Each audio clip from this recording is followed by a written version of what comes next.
Excited to have a good friend of mine, Mary Grothe, with me.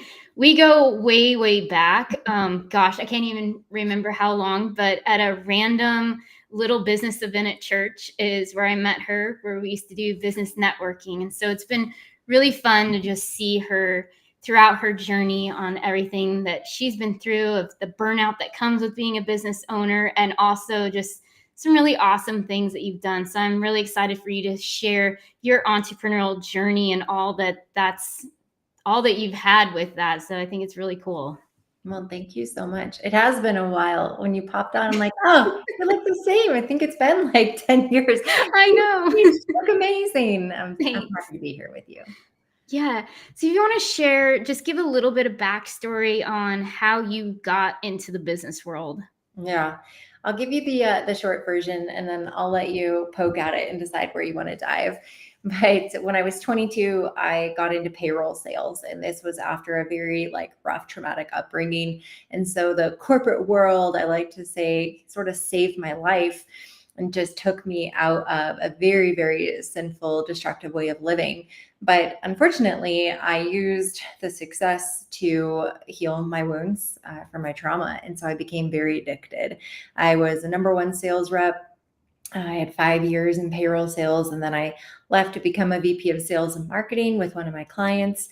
And then after that, I felt the urge to start my first business. So 28 years old, founding my first company. I had some knack, some gift, some talent as a business strategist. Entrepreneurs loved sitting and having coffee with me and asking me a bunch of questions, and they found what came out of my mouth to be valuable enough to pay for it. And so I entered into this world as a first-time founder CEO and built up a small little consulting firm. And I ran that for 3 years. I then went back to the payroll sales company. There's quite a story of what happened in those 3 years. You may dig. I went back to the payroll company for another 3 years in sales, and did a lot in the upmarket and larger accounts, which was helpful for me to round out my experience, and then started my second firm. So that firm, end of 2017, that company changed my life. I ran that for 5.5 years. I did exit in 2023. It was a pretty sloppy, frustrating exit, but I was able to exit from that business. I took a full-time chief revenue officer position with one of my clients, a payroll company. Wait, are you noticing a trend? The trend that you like payroll. Payroll. And then after just under 2 years, I just felt called out of corporate. And I left it all. I sold everything I own of value, including my Porsche and my golf clubs and all my jewelry and handbags and you name it. Sold it all, and I opened up a nonprofit community restaurant in Castle Rock, Colorado, and set out to feed as many people as possible a delicious, organic, gluten and seed oil-free meal for free. And thought, if we just had a big, wonderful restaurant with a great meal, and neighbors from all walks of life could come together and eat. So this is my third venture, Sunday Salmon, that I do right now. And that takes up my afternoons, evenings. And then in order to fund my nonprofit, because as it turns out, first year nonprofits are very expensive to run, and my Porsche fund didn't last as long as so far. It didn't go as far as I had hoped, but I've stepped into a chief revenue officer position again, this time for a company called Piedmont Global. And so it's really a beautiful relationship, because I'm able to reactivate those corporate growth talents and sit in this role and do some work that I really love with a team that I've enjoyed working with, and then fund Sunday Salmon to a whole new level because of this role. And so that's who I am. That's what I do. I'm married. I have a kid and a cat. This is awesome. I think what's really interesting is the whole thing. And I know I've been guilty of this sometimes, and I'm sure a lot of people listening in, of it's so easy to dive into work when you don't want to acknowledge other things that are going on, or using work to become an addiction and being really good at it to then help with everything else that kind of doesn't line up. So if there's a little bit, if you want to share there, of what have you learned from that, and what could you share with people that might be going through something like that, of how to balance it in a much better way than probably what you've done or what I've done in the past? Yeah, I'm probably the worst person to answer this question, but you have me here, so let me share. Yeah. When I first started working, I'm going to give you like the few different versions of myself and how I've adapted based on the lessons that I've learned. I was single. I had no responsibility other than my small dog at home, but I could just work. I could pour my life into that job. And because it was also addicting for me, this was just a double-edged sword. So here I was all the time in the world to dedicate to a job. And then it gave me such a hit and a high to perform that I just wanted more and more and more and more and more. So became a workaholic very young and found that to be something that I had a lot of capacity for, a lot of energy for, and then got really great results. So who wouldn't want to continue that behavior? Unfortunately, what I did not do is, as the seasons of my life changed, I kept that hustle mentality and just the grind and perform and win at all costs mentality. I carried that into my later years. Well, the problem was, as I met my now husband, and then we had a child, and all of a sudden I'm realizing, well, wait, I'm still living this hustle and grind life, and I'm winning, and I have all the awards and accolades, and everything is so tremendous. But I haven't been present in what I really wanted, was my marriage and my son and to be a mom. And I realized that was the wake up call. And it really hit around 2020. People will remember that year. Yes. Something happened that year. Yeah. So I had been traveling almost every week. And this is when I was running my second business. So we were about 2 years in. I had crushed, every goal that I had set out for that business. We were impressing everyone. Women-owned business, didn't take on any partners or debt, and we surpassed the $1 million mark pretty early in the tenure of having the business. And less than 1% of women-owned businesses ever cross the 7-figure threshold. So there were a lot of things like that kept fueling me and saying, like, go prove to everyone that you can do a thing. And unfortunately, when COVID shut everything down, it grounded me. Literally, the planes were grounded. Like, I was grounded. Like, I was at home and I had to reacclimate. I didn't know what it was like to be at home. I didn't know what it was like to be a mom and to be, honestly, in my marriage, in that stage with my husband, now being a father. I was so active in my work and I was not present at home that it was so interesting for me to have to readdress. So the pendulum swung. And when I was at home, I realized, okay, the way I was living my life is not right. My priorities out of whack. And so, like a lot of us, I think many professionals, there was something so big that shifted from 2019 to 2020. I think the way that a lot of us did work changed, like for the majority. And I don't think we've gone back. And it's just been a whole new way of living. So I think it forced upon a lot of people this view of, okay, we can have marriages and kids and we can have a professional job, but what does that actually look like? So that's when it forced me to figure it out. And it was very uncomfortable for me. I didn't know myself as a wife and a mom, being that as my predominant trait versus being a professional. And so during that time, I just had to navigate it and find the joy in a different type of title. And it was really hard, but I got there and then did a decent job of balancing it. But it was, people say it's not work-life balance, it's work-life integration. And I would say work-life balance. Okay, I hear that. I would agree, it's got to be integration. So it picked up again when I took that chief revenue officer role after I sold my company. And I was traveling a lot and working 7 days a week. And so those old habits came back in. And I started to notice the same tendencies, and I was not feeling well, and I was not my best self. I wasn't showing up the way that I wanted to anywhere. And so that's when I realized, okay, we got to do this again. But of course, my answer that time was to just completely flee corporate America and go start a nonprofit community restaurant. But I will say this year, I've been hyper intentional. My life really changed when I launched this restaurant. It has given me peace in my heart that I was seeking for so long, and the fulfillment that I could just never find in a corporate job. And also now I spend a ton of time with my husband and son because they volunteer and work in the restaurant quite a bit as well. And I'm home a lot more. So everything finally got settled as far as where am I spending my time, which is a huge blessing. But I had to learn the hard way. Some of the lowest points for me came from that feeling of burnout and then the mom guilt. and the wife guilt. My lowest times, of which I've had many, and I detail them in my book. And I'm very open about how terrible the depression and anxiety was, and the suicidal ideation. And I, at one point, was not eating anymore. I mean, I maybe one meal a day. I was down to 120 pounds. My hair was falling out. My clothes were just not fitting.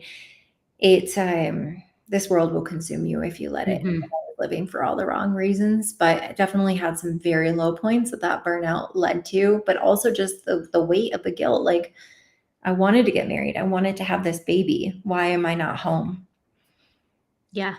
I think there's a lot of people, and I know people even in my circle that have struggled with the same thing of they want to be a parent and they want their family to come first, but then work starts to kind of steal away that time because it's not forgiving and it really doesn't care that you want to have anything else outside of that. And I've heard from a lot of friends over the years of just getting to that place where, like you've kind of come back around of these are my priorities and how do I make work, next, it's way down the line if you look at it of order of operations, but being able to, yeah, it still has to provide me income, but my family comes Yes, first.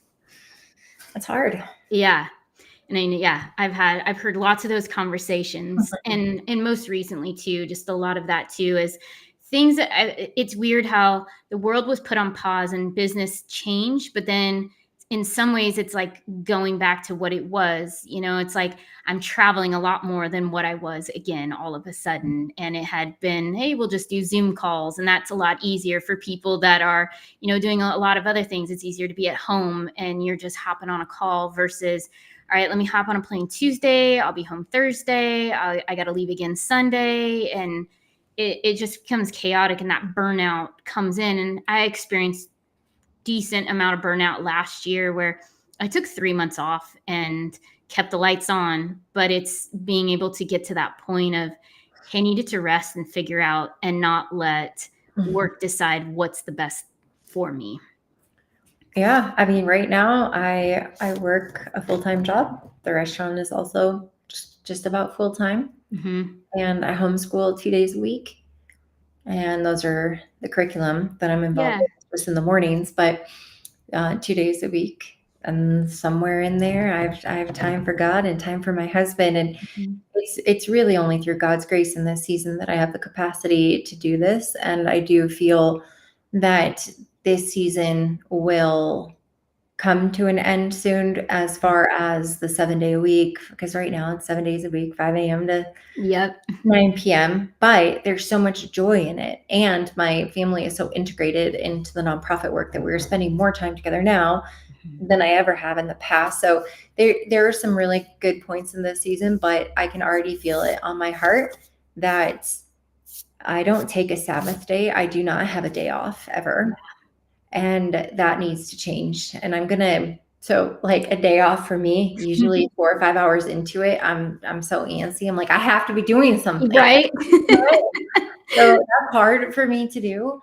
And I have a feeling like I'll have to baby step into it. And I think that's exactly what I'm going to start with. I'm going to start like implementing a 6 hour window one day a week where I don't work 6 hours. Let's see if I can do Yeah, it. like, can you get to that point? But I have a feeling that during that time, I'll be able to just really like heal myself for that week and give myself the rest that's needed in order to stay strong for everything else. But Yeah, it's very interesting right now, just everything on the plate. But I love it all. So there you go. there you go. Yeah, no, I think that's awesome. And I think one thing that I've seen over the years too is just how much more your faith has taken, a forefront in all that you do.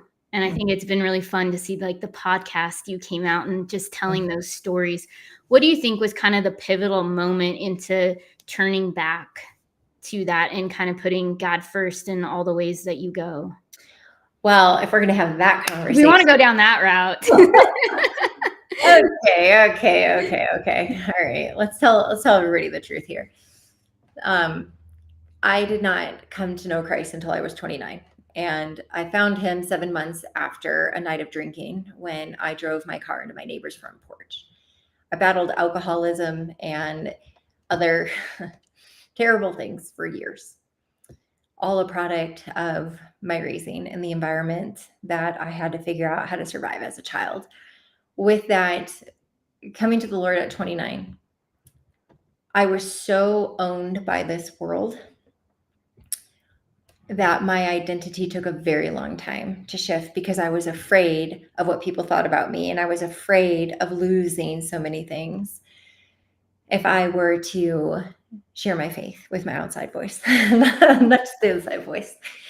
Well, that showed up in my life. I mean, I made a conscious decision to be a Christian where it was safe and to be a professional where it was deemed, not safe for work, right? On the faith side, the other not safe for work.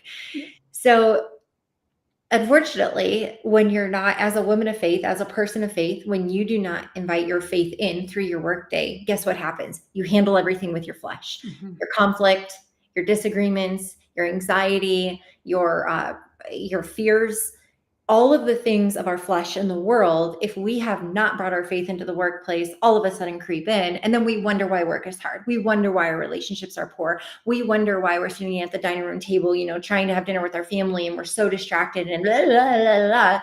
Well, where's your priority? And so really, I don't remember the exact moment, but I do remember when I was running House of Revenue, the company that I sold. It was Sales BQ and then House of Revenue. And I remember how I started to be more affirmed in my faith. It was probably around 2020, probably with the reset of everything. I was really growing. And I tried to launch a podcast at that time with my friend Anna. And I was an absolute closet Christian. And I launched an episode on LinkedIn, and it was a house divided. And I received the two sides of the coin, praise or persecution.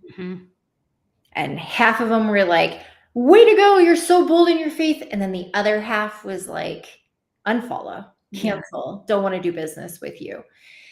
And receiving that was so interesting, and I didn't quite know how to navigate it. And so for a couple of more years, I really kept that faith inside. But I started to drip it out in a few different places. But again, I was just playing where it was safe, and I wasn't boldly walking around, proclaiming my faith and making that the center of everything of who I am. And I just started to realize, okay, the pains, problems, and challenges I'm incurring in my life are very evident to where I invite the Lord, the Holy Spirit, through the different conversations and where I don't. And so I made a commitment, I think it was 2022, that I started to speak more firm and boldly about my faith. And then when I started blogging again, I think it was 2022. So my book came out in September of 2022. So Forbes published my memoir, and I was very outspoken with my faith in that. And I started to get a little bit more comfortable. I also joined a speakers bureau where I could share my faith and whatnot. So it slowly became easier. But then in the beginning of 2023, if I can get my years right, this is always so hard for me. I can't remember what year anything was. I don't know. It was 23 or 24. I decided to hang up my hat on all the revenue keynotes that I was doing and go all in. This has been 24, and go all in on revamping my keynotes to be my testimony and other things where I see this conflict with Christians in the workplace. So I set on this journey to revamp it all, and I had this really great keynote. But in order to prep for those keynotes and to be able to speak on stage and actually quote scripture, I realized that I needed to get to know the word. And so in 2024, I read the Bible, I listened to it cover to cover twice. And by doing that, I was able to absorb the word in a way that I had never had in my entire walk. And while I was listening to it, I realized, okay, wait, I don't know what yours was, but I realized the Bible so clearly tells me every answer to every question I've ever had. But I did not prioritize reading the word. So here I am, this very worldly woman, very successful, the resume, everything, all the accolades. And then there's this other side of me that I had kept very private. And so I decided that it was time to morph those two worlds, and I couldn't be two people anymore. And then that's where I just became that unapologetic and launched the Fearless Faith radio show. We were actually on a Denver radio station but then I ended up pulling it in-house and built a podcast studio upstairs. I've since shut that down. One thing had to go. One thing had to go But really at this point, I am able to navigate my days and live the way that I do because of my faith. And for years, I had separated it out and I wondered why some days were so hard. I have gone through some very challenging situations this year, but they have all been met with such grace and ease and peace. I've had a couple of instances in the nonprofit restaurant world that really turned everything upside down. And my heartbeat didn't even pick up. I was cool, calm, and collected, all the faith in the world that God was working in it and he knew exactly what he was doing. This is the first year ever that I didn't have a consistent income source. And since I was 15 years old, I've been working and supporting myself. And when I jumped off the cliff to open the restaurant, I didn't have any income. I told you I sold what I had and then I go to start working. And that was the first time I really admitted the Lord was my provider, because Mary Grothe was my provider before that. That was the belief system that I had. So now, like when I became fully dependent on him and then to enable him to work in my life in a way that all of his promises were delivered on, every prayer was answered. I saw him in ways I never knew he could be. And by him demonstrating that for me, that was then a for sure statement and declaration of my faith, because he is who he is and he has shown it to me and proven it to me over and over and over and over again. I'm willing to lose anything and everything in order to stand boldly in my faith. And it took me this whole journey to get to that point. And so I am who I am. Yep. I'm a child of God, and that's it. And I do not wince with my truth and how I speak, and truly and how I love people, which is an opportunity. The way that God loves us, it's my opportunity as a human being to love them and to extend mercy and grace and forgiveness and patience and all the good things that come through the fruit of the Spirit. So I finally took that turn, and I'm so glad that I did, because life just isn't hard anymore. Yeah. Yeah, you see it through a whole new set of lens, and I think what's really been fun too is kind of just seeing that journey, the highlights that you would post on LinkedIn of, "Hey guys, I'm doing this," and it's Mhm. just been really cool to watch like who you were and where you are now, and all these new ways that you're using the skill sets Thank you. that you have to be able to do things for others. And I think that's what's really cool to see with your nonprofit, with the restaurant, and how you saw, hey, there's such a need because people don't do community well No, anymore. no. And you're like, hey, I know a way to kind of help do this, and seeing, hey, let's all get together for dinner, and you put your place time, what time do you want to come, and you sit at a table, you meet some new friends, and just a good way for people to volunteer as well. It is. It's so beautiful to bring neighbors from all walks of life together. And there is like zero discrimination. Everyone is welcome. People ask all the time, is Sunday Salmon a faith-based organization? No, but people have heard me say, no, but I am. So, Yeah. there's going to be that. It's coming from that place. Mhm. But we've had a lot of concerns from people that are like, I don't know if I'll be welcomed there. And I've seen a couple of comments on Facebook. Thankfully, enough people have dined there that I don't have to respond Yeah. anymore, because our neighbors do. And they jump on and they're like, Mary loves everybody who walks through the door. We have seen people, when we say all walks of life, we mean all walks of life. Mhm. And we have these big 12-seater community tables. And so I have, a couple of singles, I have a couple of groups of 2, 3, 4, 5, and we just seat them all together at these tables. And we have people breaking bread. And I said it the other night, and I'm curious to see how long it goes for. I have never seen a guest at Sunday Salmon on their phone That's awesome. when they're sitting and eating. Yeah. I've never once seen it. And that was something that was like an aha for me. I'm like, oh my gosh, these people are actually breaking bread and dining together and having conversation. Now, the table is served family style, so they also have to pass the Mhm. plates and bowls, and they're talking to each other. And it's just so beautiful to see this organic human-made conversation come up. And I think that the community part of it is huge. I mean, my heart when I started Sunday Salmon was to extend the table. Mhm. One thing, as busy as I have been as a professional, Sunday night family dinner was an absolute staple. And that was something that we were all committed to. And it was very special for us. And I'm a little bougie with my food. So everything is organic, gluten-free, seed oil-free, like super healthy. And I was a gluten-free vegan for years, combating some digestive issues that I had. And so this was, I know when you're have food allergies, how hard it is to go out and eat. And when you think about people who are in need, so there's 3,000 neighbors in Castle Rock, Colorado that are at or below the poverty line. And what they have access to, if one of them is celiac, Yeah, it's really hard to find anything. Yeah. yeah, I mean, and so it's just hard. And so for us, it's like we are a very allergen friendly restaurant. Everything is no cost. It's not a pay what you can. Pay what you can. So like, here's the bill, just pay what you Mhm. can. There's no bills. We don't drop anything. There's no charge. It's just you come, you eat, you leave. And there's a little cash donation jar up at the front. If you want to drop in a couple of bucks, great, but you don't have to. But it's just so beautiful to see just this need being met in our community, but also because we have such a premium product, like with our organic, gluten-free, seed oil-free, like super healthy meals. We have 2 professional chefs that work for us, so the food is excellent. We attract a lot of neighbors who are not the ones who need to sit for a free meal, but there are diners who donate. Also, you think about they're in a good way of life. They might be sitting next to someone who's in a hard way of life. Mhm. When they connect and that relationship starts to form, I think it's like so organic on its own what can come from that. Yeah. And so it's so beautiful to see these people be connected across those socioeconomic gaps as well. So yeah, community, we bring the community. Oh my goodness. I like hug every single person I can say it. That's probably why my immune system is so good. Yeah. So incredible to see them every time we have dinner service. I just love them all so much. It is an extension of my table for sure. And it has turned into quite the event. That's fun. Yeah, I remember seeing when you were coming out with the logo design and all of that in the Oh, yeah. beginning and just, yeah, kind of how it's grown over time.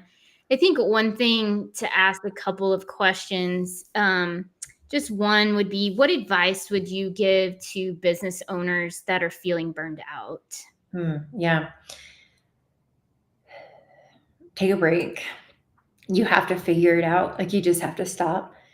Well, someone wise once told me, don't make decisions when you're below the line. So we all have a line of where like we're good, and everything above this is we're great, and then everything below this is I'm not okay.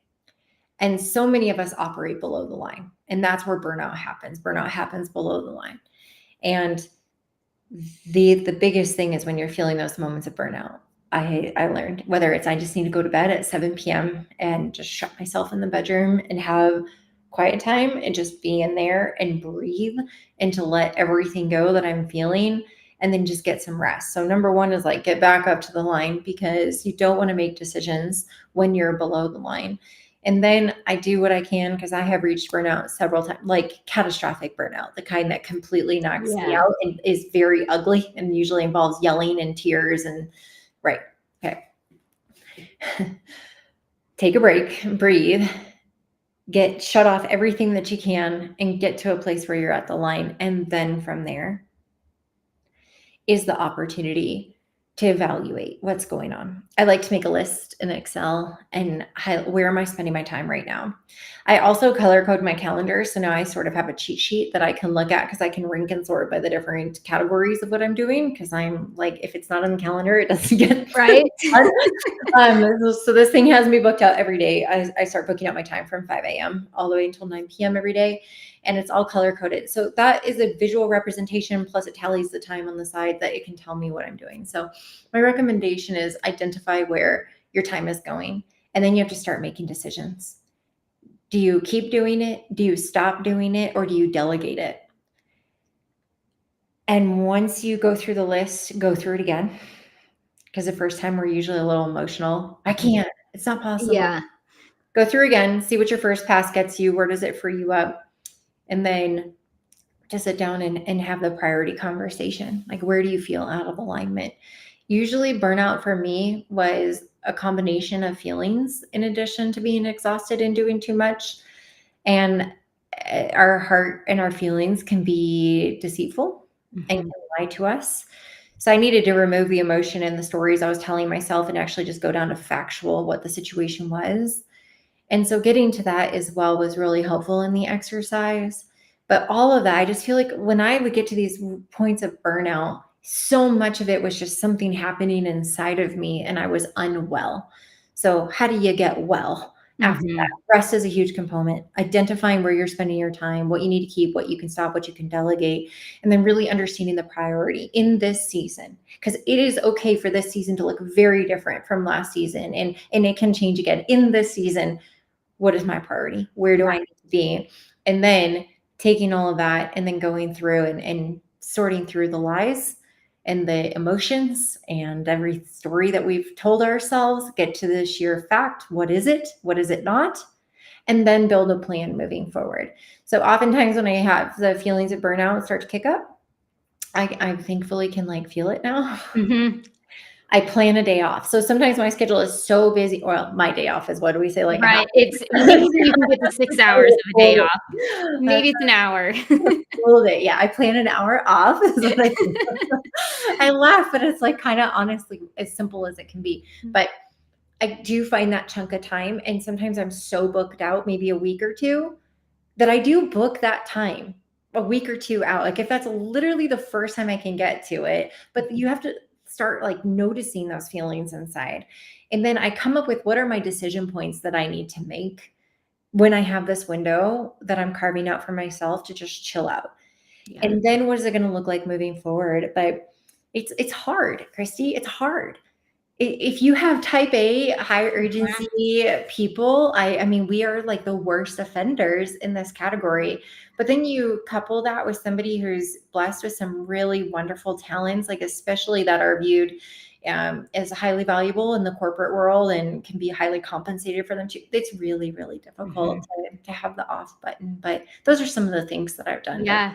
sort it No, out. that's good because I've had to do certain things like that of just the reprioritization of time too is just a big thing of letting my calendar rule my life instead of me being in charge of the calendar. That's always been, issues here and there. And then that leads to the burnout because it's like, well, I have a half hour break that I was going to eat lunch, but oh, sure, let me get this meeting because these people need me. And, putting myself way down the line instead of, hey, you probably should take care of yourself a little bit too, so that everybody else, I can help them. Yeah, that's exactly right. And I'm also just like on that note, everybody needing me. I have really turned a corner in that. And I've made a short list of who actually needs me. Hmm. And I have done something that I'm really proud of, especially in the last couple of months when I started to take on this work with Piedmont Global, is my son and my husband must always get undivided, no questions asked. If they need me, they get me. Hmm.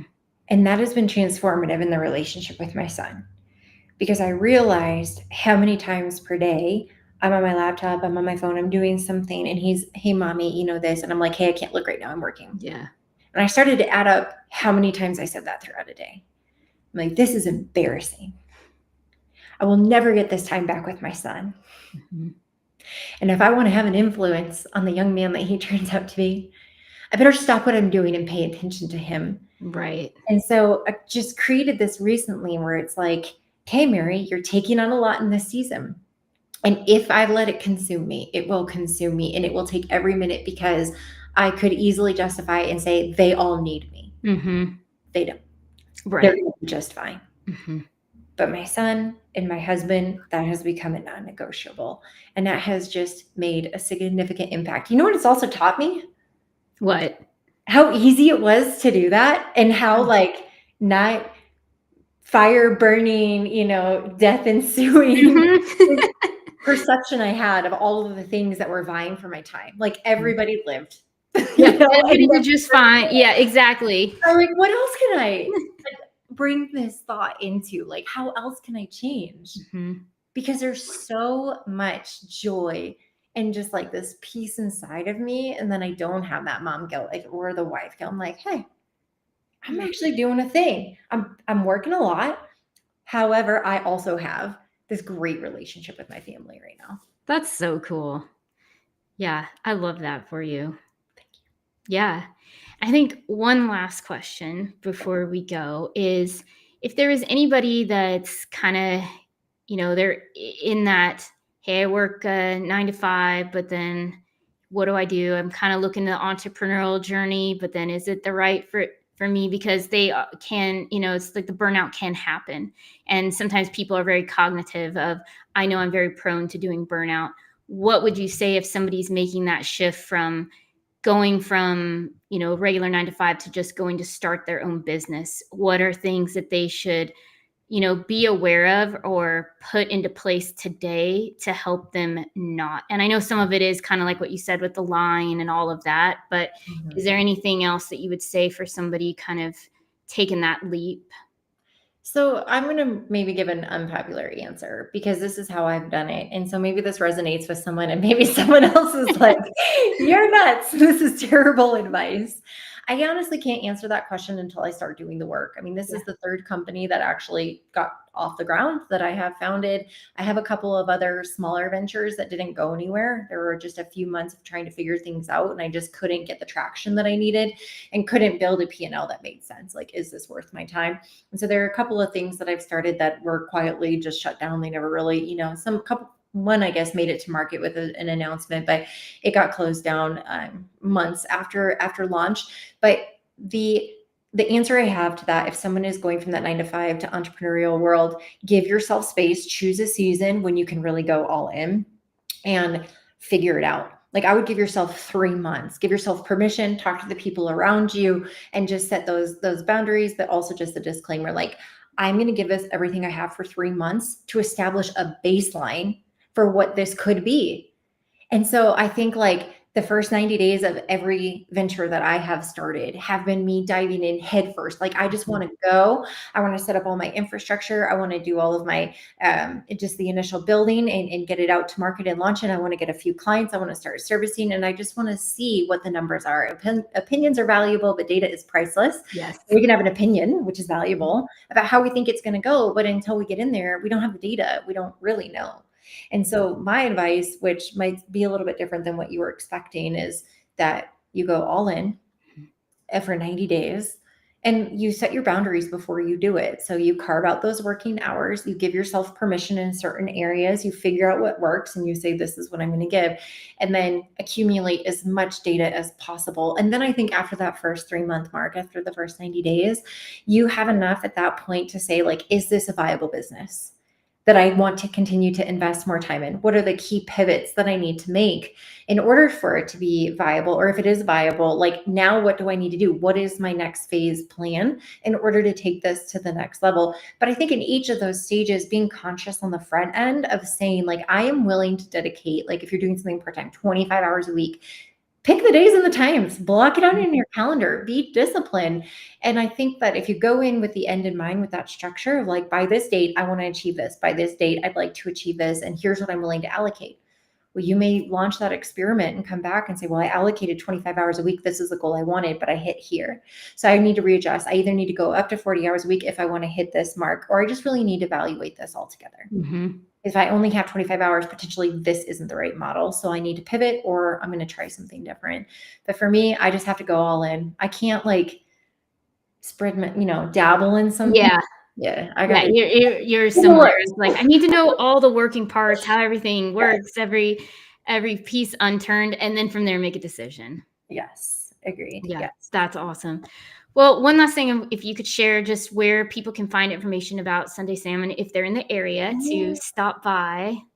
Yeah, please. Oh my gosh, come. SundaySalmon.com. Again, it's a no-cost community restaurant. Neighbors from all walks of life are welcome.